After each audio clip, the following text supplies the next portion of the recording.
Од хотела Либерум започнуваме, драги мои, со уште едно наше неделно дружење. Добро вечер.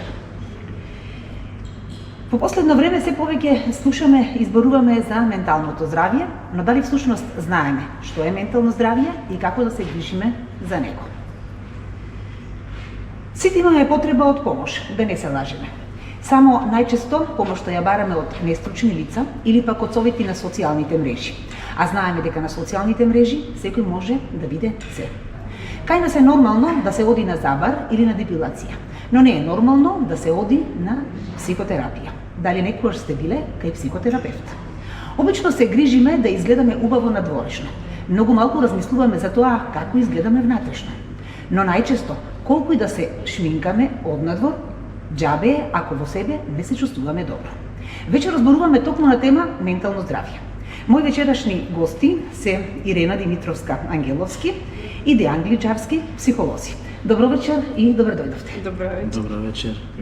Јас ќе ви поставувам наизменично прашање, но ќе дадеме предност на дамата. Може се. Кога ќе се распаднеме на ситни делови, можеме ли да се составиме и на кој начин можете да ни помогнете вие? Така. Преку обезбедување на простор за подршка во кој ќе ги искажеме чувствата, а при тоа да комбинираме одредени методи, техники и стратегии за справување. Целта ни е, например, како да ја воведеме личноста со цел да може да се справи со сето тоа и да ги надмине своите емоционални проблеми, при тоа да ги искаже без страф и без осудување. Со самото тоа психологот или психотерапевтот може да направи едно леснување или склопување, но клучот лежи во самата личност, колку таа е спремна да работи на себе. Самото освестување е еден чекор клучен за раст и развој. Со освестувањето и стануваме свесни дека фактички личноста е таа која е склона да работи на себе за поквалитетен и подобар живот. Дали луѓето бараат совет од вас превентивно или бараат кога веќе проблемот станал значителен? Па вообичаено, за жал, луѓето претежно бараат подршка од психолог кога се соочуваат со некаков сериозен проблем.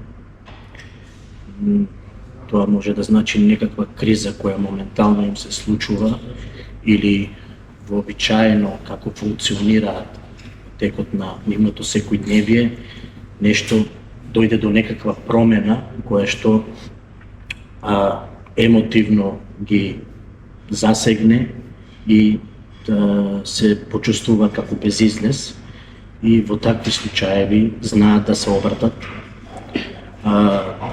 до мене лично. Исто така сум имал досега искуство некој да ме застане на улица па да ме прашува за некој близок, да побара некаков вид на помош, подршка, иако, како што напомена колешката пред малку, многу е важно самата личност која се соочува со некаков проблем да побара сама помош, бидејќи со самиот тој чекор дава некаков отпор на таа ситуација и надеж да може да се некако справи со тоа. Ирена, што мислиш, дали кај нас жените повеќе внимаваат да им биде убав устанот и средини ноктите, отколку тоа дали се нервно настроени? Секако на секоја жена е битно да изгледа добро надворешно, не мислам дека во денешно време па ни е битно како надворешно ќе се представиме и како во социјалната средина ќе оставиме подобра слика со тоа што го носиме на себе, отколку тоа што внатрешно го имаме. Ние, за жал, повеќе жените би дале пари за гардероба, отколку да побараат и да работат на себе за поквалитетен и подобар живот, знаејќи докаде се со нивните чувства, какви се нивните доживувања и работата на себе е чекор за подобро ментално здравје. Дејан, дали психотерапијата и кај нас и воопшто во светот е скапа? Конкретно можем да кажам дека тоа зависи од неколку фактори. да речеме, ако станува збор за кај нас во Македонија, секако дека треба да се земе во обзир самата локација, во смисла ако се работи за голем град како што е Скопје, мислам дека таму психотерапијата е поскапа за разлика од местата мали како Делчево. Од друга страна, зависи од самиот психотерапевт, од неговата едукација, од неговото искуство, каде што имаме доста психотерапевти на многу повисоко ниво со многу сертификати, меѓународни признанија, каде што нормално дека таков психотерапевт ќе има и повисока цена. Додека ако правиме споредба кај нас и во светот, во многу европски развиени земји психотерапијата е доста поскапа, за разлика од тука. Нормално и стандардот е повисок, но многу е важно, што сакам да го напоменам, е дека во некои земји, како што мислам дека е Шведска и Норвешка, самото здравствено осигурување во системот има пакет за психотерапија бесплатно или со некој минимално вложување. Така да генерално тоа е и индивидуална работа, без разлика секој како се чувствува економски, но за мене е многу важно да психотерапијата биде достапна за ранливите категории, за лица кои што економски се многу слаби и се, да речеме, припаѓаат на некоја маргинализирана група. Иако можем да напоменам дека во минатото наназад сум учествувал на неколку проекти каде што сум бил давател на услугата психосоцијална поддршка, психолошко советување бесплатно и тоа претежно на лица од маргинализираните заедници, што е многу важно. Многу важно и мислам дека треба да се оди во таа насока, да обезбедиме систем кој што ќе се грижи за луѓето кои што и не може да си го дозволат тоа. Еве сега едно прашање и за двајцата. Со каква психотерапија се занимавате? Јас сум магистар по психологија, инаку сум едукант во школата Аспекти Исток, гешталт советник во едукација. Се занимавам со гешталт терапија. Гешталт терапијата е интегративен процес, фокусирана е на сегашноста, насочена е исто така кон клиентот, оделотворена и рационална форма која има за цел да му овозможи на клиентот зголемување на нивото на свесноста, при тоа клиентот да ги прифати неговите постапки од неговото однесување, да генерира една самодоверба на неговите способности, со здрав избор. Исто така гешталт терапијата му нуди на клиентот да се ослободи од негативните чувства, мисли, емоции, како и животните образци кои во текот на животот ги имаме веќе залепено на самите нас како личности. Гешталт терапијата исто така би кажала дека е фокусирана на перцепцијата. Таа, например, помага на луѓето да ја сватат смислоста на животот во сегашност. Мислам дека е една благородна наука, особено работата на себе е нешто кое што го нуди гешталт терапијата, особено преку личен раст и развој. Може би процесот е подолг, но промените кај личностите можат да се забележат во текот на неодреден временски период. Дејан, ти со каква психотерапија се занимаваш? И јас, исто како колешката, сум во гешталт психотерапија. Јас сум дипломиран психолог, гешталт советник сум и во едукација сум за гешталт психотерапевт. Можам да се надоврзам генерално да дадам едноставно појаснување за гешталт психотерапијата, иако колешката така доста навлезе во темата. Самиот збор гешталт е германски збор и се преведува како целина или потполност на формата. Тој збор потекнува од гешталт психологијата, која се занимава со перцепцијата на индивидуата. Гешталт психотерапијата има неколку основни концепти. Тоа е јакнење на свесноста и на моменталното искуство, односно оно што се случува токму сега и овде. Едноставно додека сега зборувам, тоа што почувствувам во себе, да ја јакнам свесноста, кои емоции се појавуваат,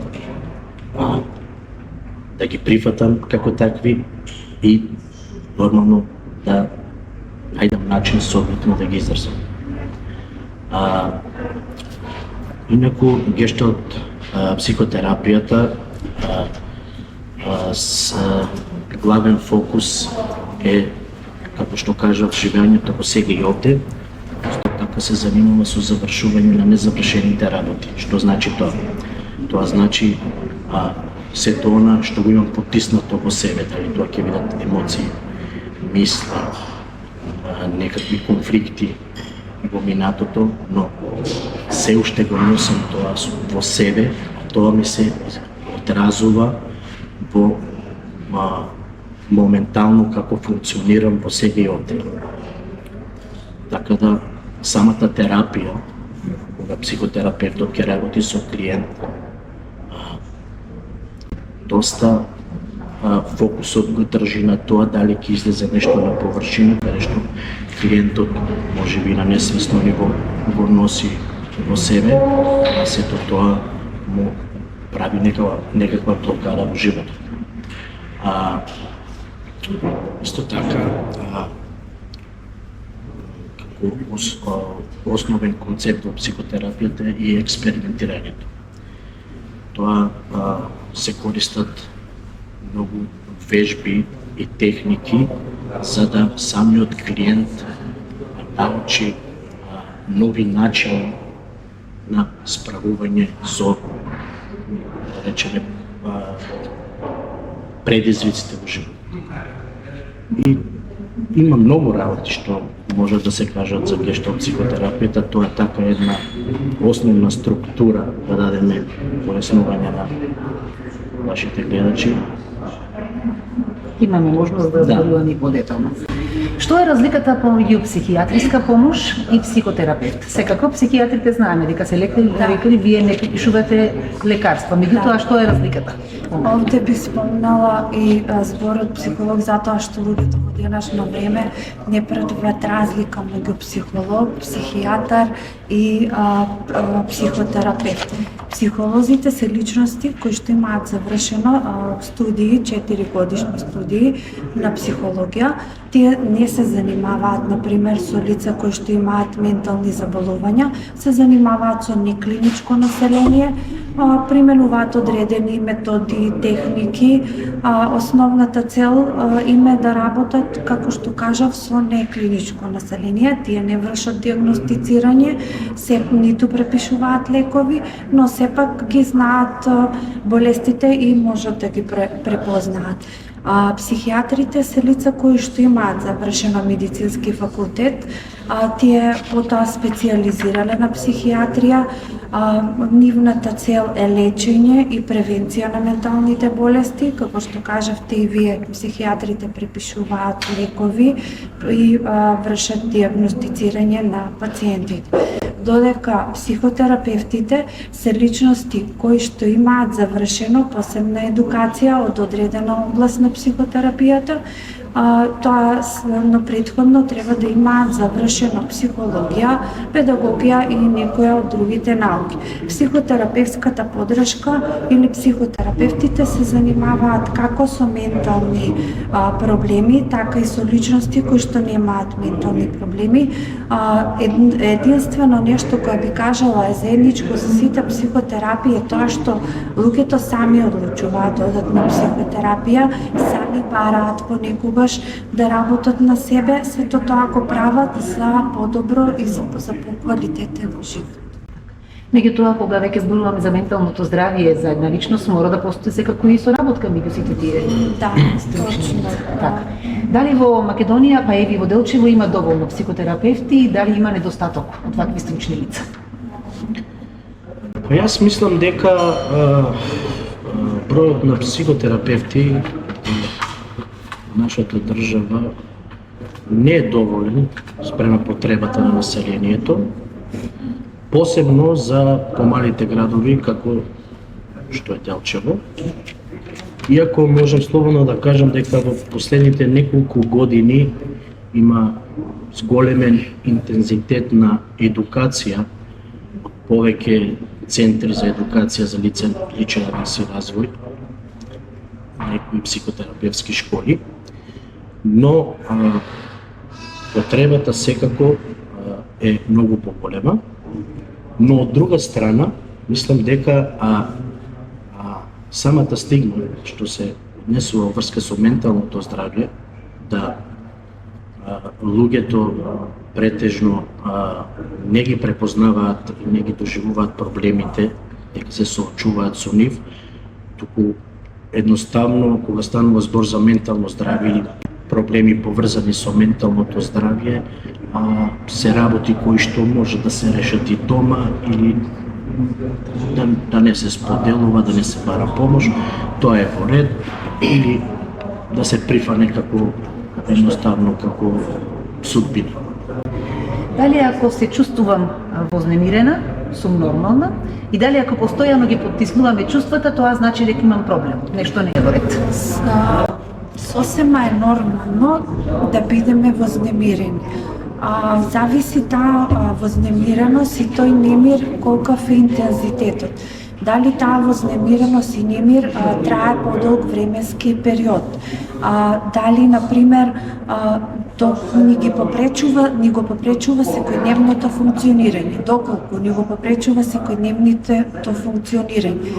Интензитетот постојано се зголемува од месец во месец и тука се појавуваат одредени симптоми, како физички, така и емоционално, ментални. Физичките симптоми се проблеми со спиењето, срцебиење, одредени главоболки, намален апетит, сува уста, додека емоционалните и менталните проблеми се базираат на недостаток на концентрација.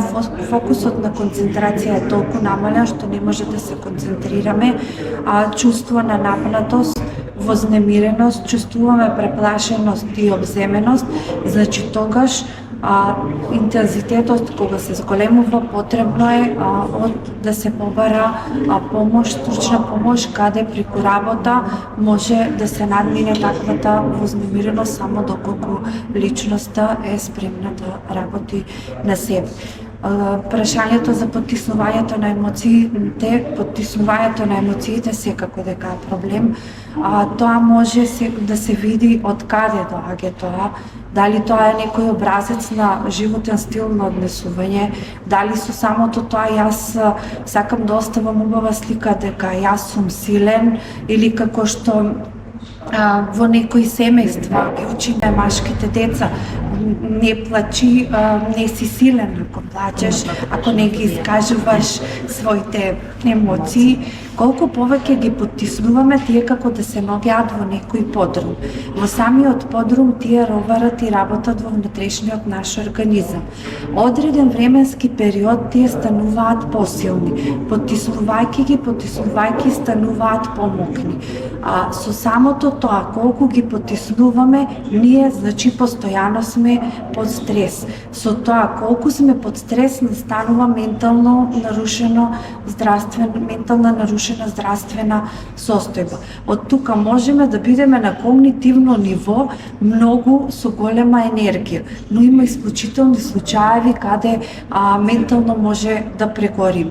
Понекогаш неискажувањето не може да ги осудиме личностите кои не ги искажуваат емоциите. Ние како психолози нешто кое го нудиме на личноста или на клиентот е да ги разбереме, да ги прифатиме без да ги осудиме, при тоа покажувајќи им грижа, подршка и на еден начин освестување за да станат свесни за самото тоа поттиснување. Може би понекогаш самото поттиснување е дека се плашиме да ги изразиме нашите емоции, лутина, бес, тага, затоа што тоа изразување ќе биде со многу поголем интензитет.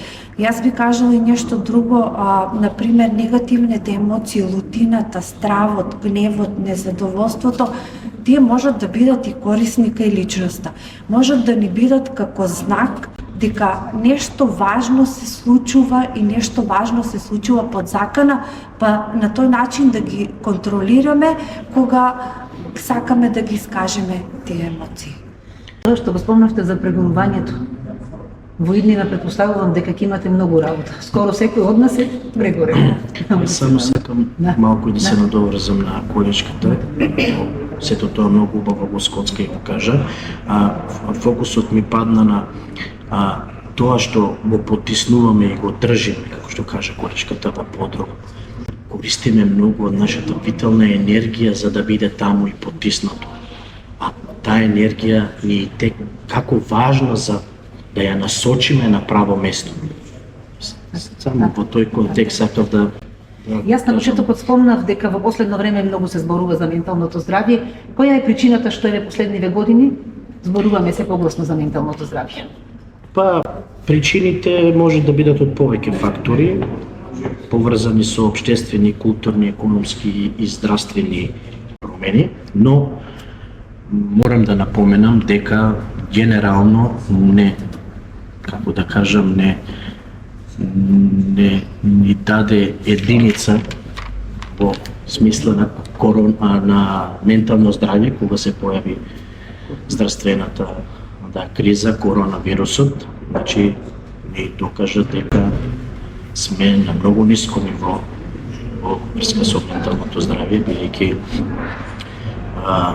тоа што го донесе короната нормално и тоа затварање на се, тоа изолација, тоа значи губење на човечки животи, неизвестност, што кај многу луѓе се препозна како да кажам, тоа чувство на анксиозност, депресија, страв, чувство на безизлез. Многу луѓе не може да се носат со сето тоа што е до некој степен неоправдано.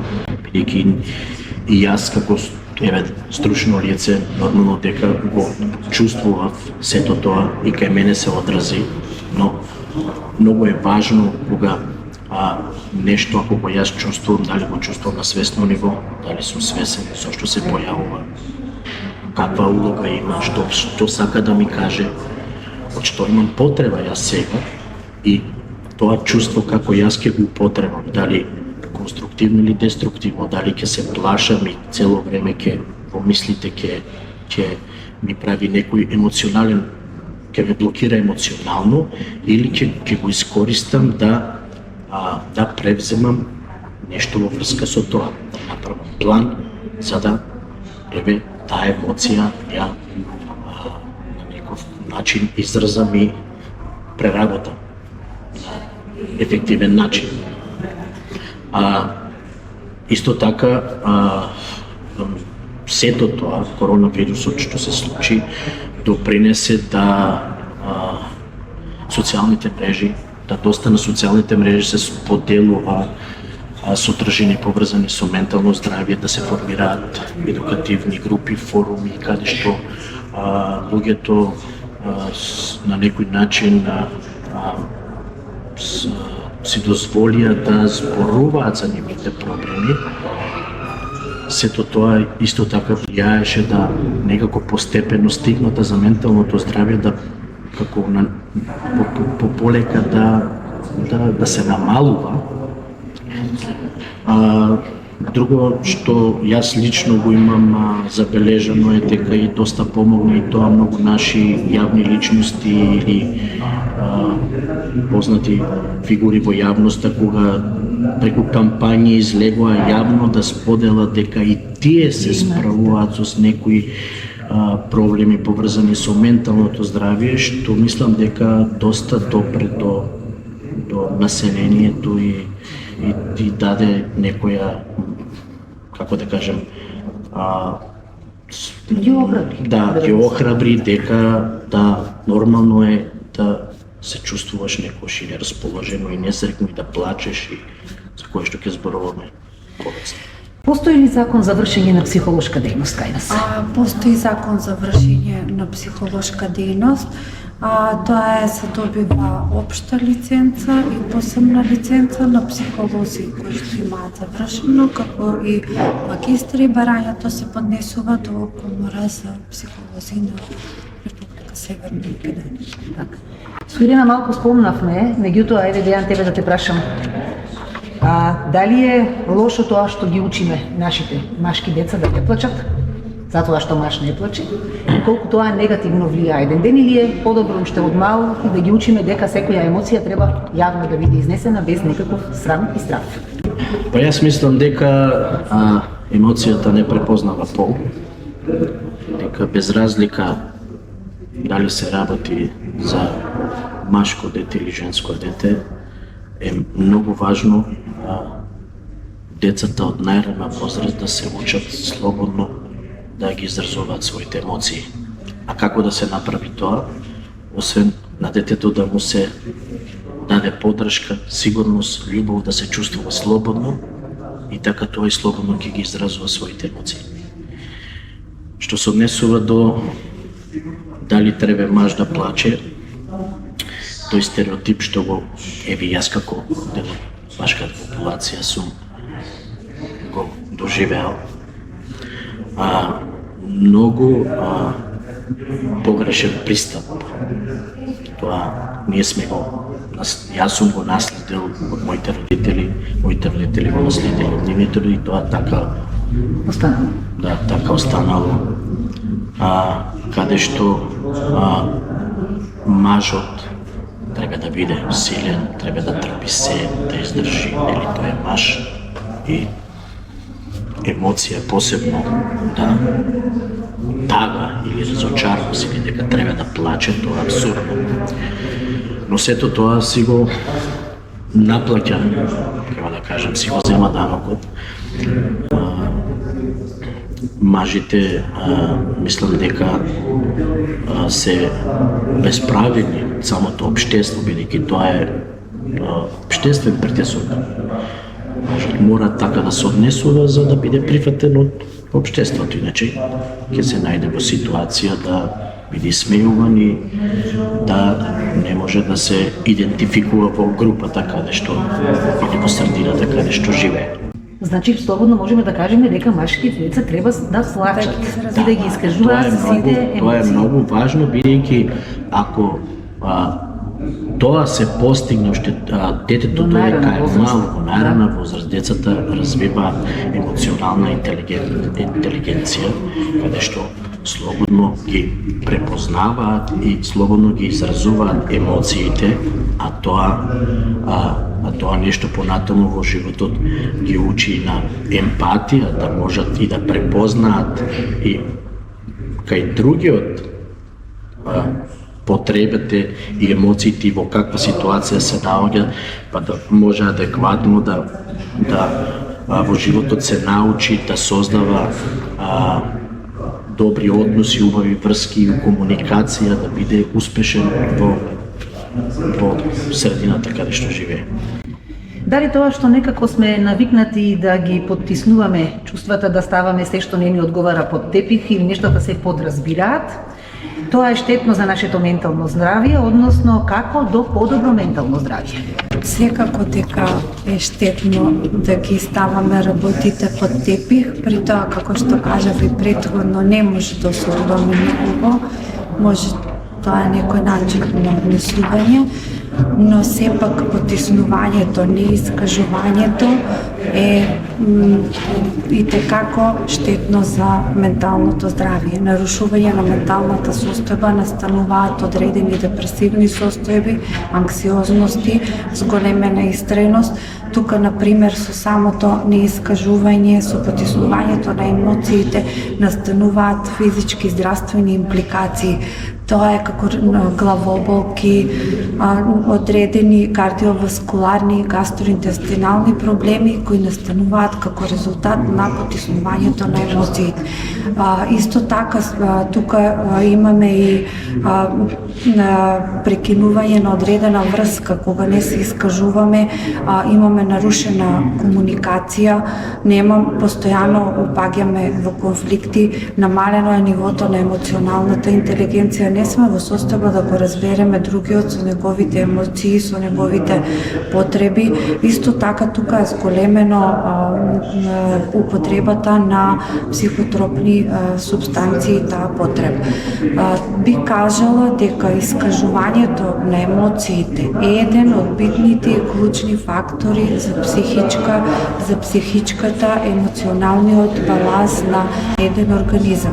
Кога јас разговарам со вас, кога ви споделувам нешто, значи влегувам во процес на себе откривање. Самото себе откривање значи дека јас се поврзувам и сум блиска со вас. На тој начин настанува некакво олеснување на сите тие негативни чувства и емоции.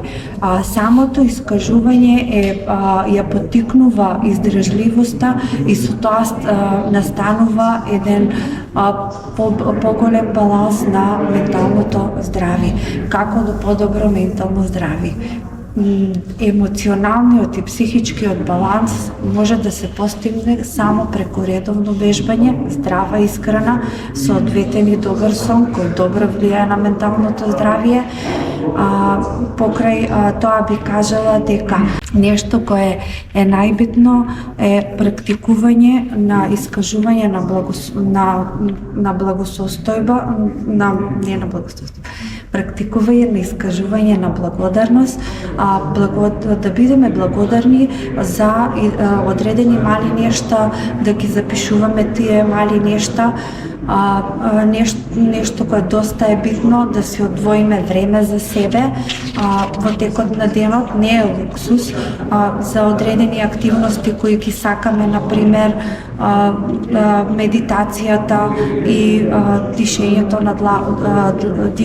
длабоко во текот на денот, справување со стресните ситуации, учење на одредени методи и техники за да се справиме со сето тоа.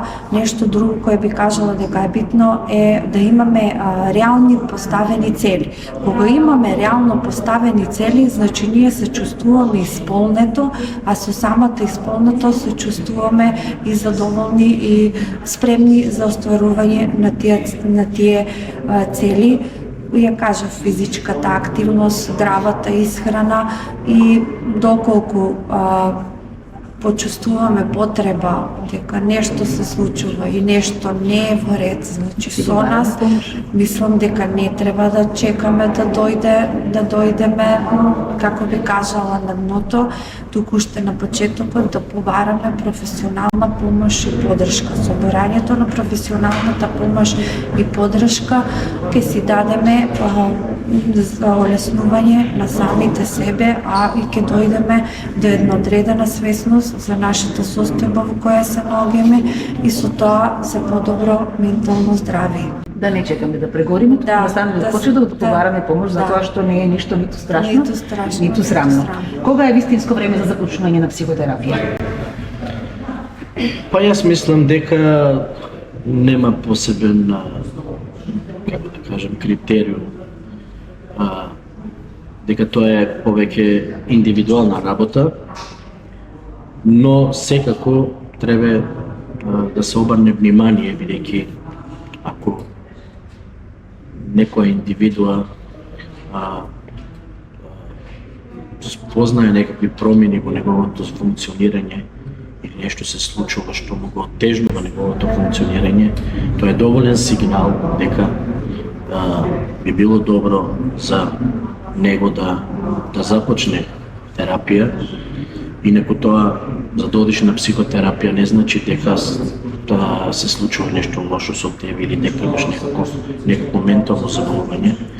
Бидејќи психотерапијата е доста актуелна и за индивидуи кои што многу лесно се справуваат во животот или со тоа што одат на психотерапија се надоградуваат за свој личен раст и развој, да доаѓаат до нови стратегии, до нови алатки како да се носат со животот, како да се справуваат со предизвиците во животот. Но секако е добро доколку некој едноставно се чувствува лошо или нема мотивација, нема воља, едноставно не се чувствува добро, е доста добар сигнал дека Можете ли вие да ги научите луѓето да се слушаат самите себе?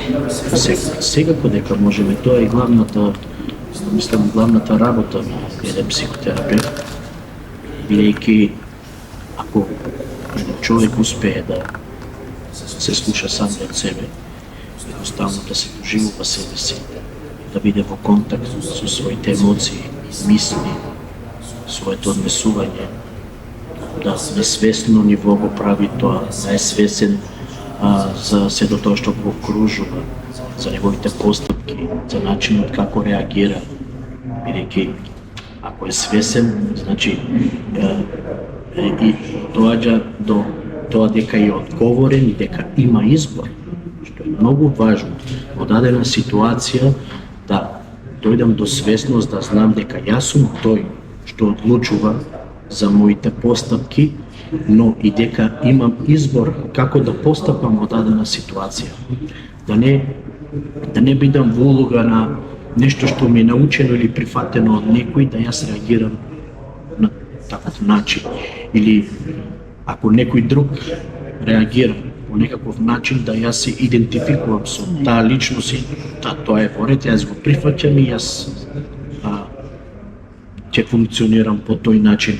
Многу е важно ако се слушам самиот себе, да знам јас сега како се чувствувам, што имам потреба, што сакам да направам, да имам план и да одам по него и да знам дека секогаш може и поинаку. Сега за сите наши сограѓани сигурно ќе се прашуваат дали може од кај вас да побараат психотераписки третман, совет или било што. Или се уште не давате совети? Секако дека може да бараат совети, при тоа тие совети како едни психотерапевти и психолози се базираат например на помош, подршка, така да би кажала дека може. Дејан исто и кај тебе така? Да, во секој случај, па јас сакам исто тоа да го истакнам овде дека во соработка со организација Жена работиме на проект каде што јас сум како давателна услуга за психолошка подршка и тоа е бесплатно, но може да го користат само жени. Но сепак е убава, како да кажам, можност да еве секоја жена што се соочува со некаков проблем, дека може да се обрати и да добие бесплатна психолошка подршка. Иако јас сум се уште во едукација за терапевт, но За совет. За мене ќе биде чест задоволство доколку можам на некој да тоа што јас имам како искуство и знаење да можам да го пренесам и да помогам. Ви благодарам многу. Се надевам дека успеавме да го задржиме вниманието на нашите гледачи до самиот крај, па се надевам дека ќе разговараме и во друга прилика и подетално ќе навлеземе во попрецизни теми околу менталното здравје. Благодарам уште еднаш. Благодарим и на вас за поканата и Поканата за и секој сме на располагање на вас. Благодарам. Вам, почитувани гледачи, ви благодарам за вниманието. Се гледаме следната недела. Добра ноќ.